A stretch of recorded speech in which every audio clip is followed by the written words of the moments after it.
Hey, Capt Logos here, preacher at large, teaching the word and inspiring 3 minutes at a time.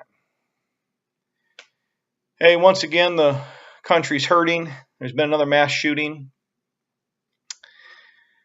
And people are wondering how this can happen. Every time it happens, how could this happen? My prayer and condolences are with the families, the towns, and the cities affected, South Florida. But let's just be truthful. In the absence of any moral absolutes, what do we expect? If we do not have a foundation that is a loving God, then anything goes. The world has said God is dead. The Christians are off their rocker for believing in God.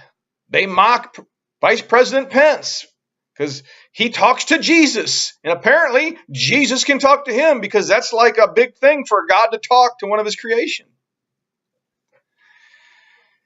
God was kicked out of school back in the 60s. And now people want other people at the schools to be nice and kind. But without a loving God, that is impossible. The media immediately blames guns. Some are blaming mental illness. While both are a factor, the issue is not guns. The issue is sin.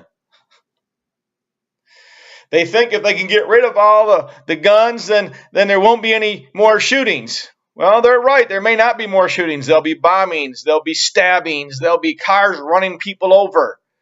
When sin is in it, sin will not stop.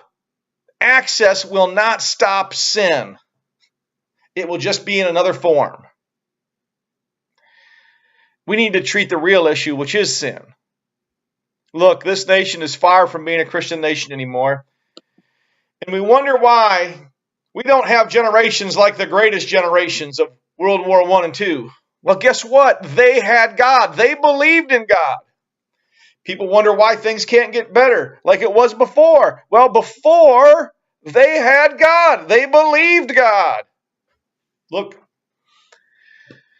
without God, there's no hope. But understand that God can make this better, but we know that things got to get worse before the end times. People just want to deny it, but you can see it all around you. The world is in chaos.